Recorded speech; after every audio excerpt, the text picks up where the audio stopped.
Assalamualaikum warahmatullahi wabarakatuh. Hai semuanya, perkenalkan nama saya Feni Akila Rizky dengan NIM 0104213067. Di sini saya akan mempresentasikan materi tentang pengertian hadis secara metode tematik, prinsip-prinsip dari hadis metode tematik, dan bagian-bagian dari hadis.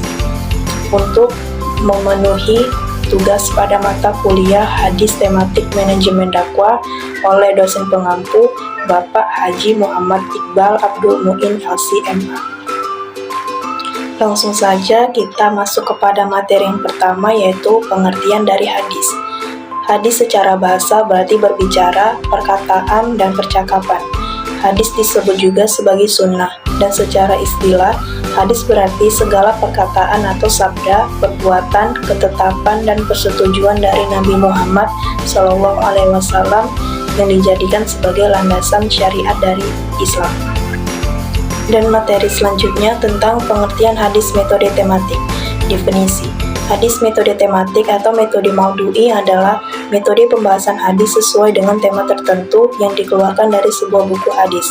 Semua hadis yang berkaitan dengan tema tertentu ditelusuri dan dihimpun dan kemudian dikaji secara mendalam dan tuntas dari berbagai aspek.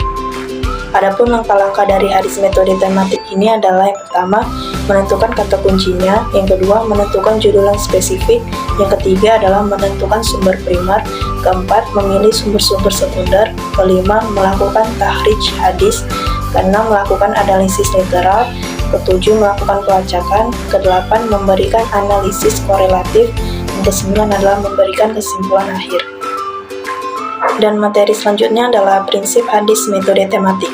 Disebutkan bahwa metode maudhu'i ini adalah mengumpulkan hadis-hadis yang terkait dengan satu topik atau satu tujuan, kemudian disusun sesuai dengan asbab al-wurud dan pemahamannya, yang disertai dengan penjelasan, pengungkapan, dan penafsiran tentang masalah tertentu. Maka prinsip dari metode maudhu'i ini adalah mengumpulkan ayat-ayat yang bertebaran dalam Al-Quran atau hadis-hadis yang bertebaran dalam kitab-kitab yang terkait dengan topik tertentu atau tujuan tertentu. Kemudian disusun secara sebab-sebab munculnya dan pemahaman dengan penjelasan. Semua hadis yang berkaitan dengan tema tertentu ditelusuri dan dihimpun yang kemudian dikaji secara mendalam dan tuntas dari berbagai aspek. Selanjutnya adalah bagian-bagian dari hadis. Yang pertama, hadis tentang ihsan. Dari Syaddad bin Aus radhiyallahu anhu, Rasulullah SAW bersabda, "Innallaha katabal ihsana ala kulli syai'in fa idza fataltum fa ahsinu qillata wa idza zahtum fa ahsinu zahata wal yuhidda ahadukum syafratahu wal yurih dhabihata." Yang artinya, sesungguhnya Allah memerintahkan berbuat baik terhadap segala sesuatu. Jika kalian hendak membunuh, maka bunuhlah dengan cara yang baik.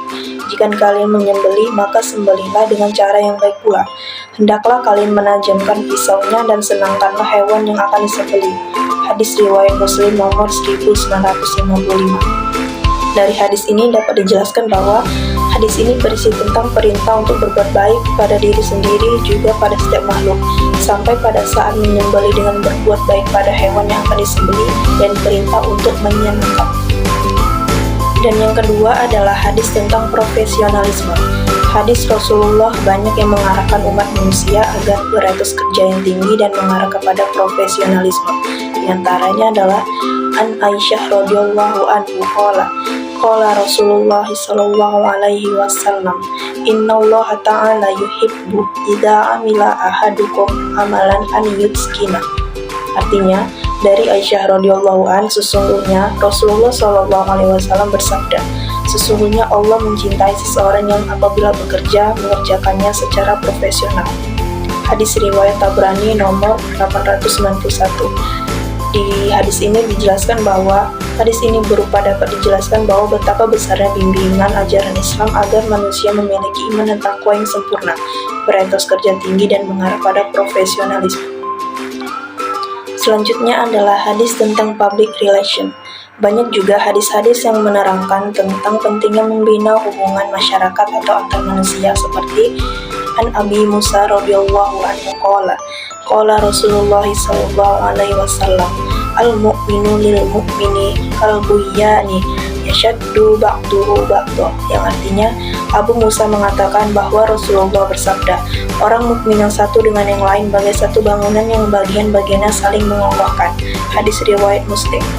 Penjelasan dari hadis ini adalah, pada hadis ini Rasulullah SAW membimbing kita kepada perkara yang mengharuskan kita menjadi bersaudara, saling mencintai, berhati, saling berinteraksi antara kita dengan berinteraksi baik dengan orang lain, yang menunjukkan kita kepada akhlak mulia dan menjauhkan kita dari keburukannya.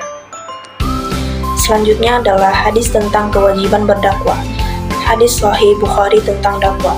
Man yuridillahu bihi khaira yufaqihu fiddin, artinya barang siapa yang dikehendaki Allah kebaikan baginya, maka Allah akan memberikan pemahaman kepada tentangnya agama. Hadis riwayat Bukhari nomor 71. Penjelasan dari hadis ini berupa, hadis ini menunjukkan bahwa Allah memberikan pemahaman tentang agama kepada orang yang dikehendakinya untuk mendapatkan kebaikan. Oleh karena itu, seorang muslim harus berdoa dan berusaha untuk mendapatkan pemahaman yang lebih baik tentang agama. Dan hadis terakhir adalah hadis tentang kemungkaran. Hadis tentang kemungkaran hendaklah berusaha merubahnya, yaitu An Abi Sa'id Khudri radhiyallahu anhu qala sami'tu Rasulullah sallallahu alaihi wasallam yaqulu man ra'a minkum munkar falyughayyirhu bi yadihi fa illam yastati' fa bilisanihi fa illam yastati' fa bi qalbihi wa dzalika ad'afu iman. Artinya, dari Abu Sa'id Al-Khudri radhiyallahu anhu, ia berkata, aku mendengar Rasulullah SAW bersabda, barang siapa dari kalian melihat kemungkaran, ubahlah dengan tangannya. Jika tidak bisa, ubahlah dengan lisannya, dan jika tidak bisa, ingkarilah dengan hatinya, dan itu merupakan selemah-lemahnya iman. Hadis riwayat Muslim nomor 49. Penjelasan dari hadis ini adalah, mengubah kemungkaran dengan tangan, maksudnya ialah dengan kekuasaan. Penegakan amar ma'ruf dan nahi mungkar pada tingkatan ini harus benar-benar memperhatikan maslahat dan mudarat yang akan muncul. Mengubah kemungkaran dengan kekuasaan bukan wewenang semua orang, terutama jika terkait dengan komunitas masyarakat yang begitu luas. Baiklah, sekian pemaparan materi presentasi dari saya. Semoga apa yang saya sampaikan tadi dapat bermanfaat bagi kita semua.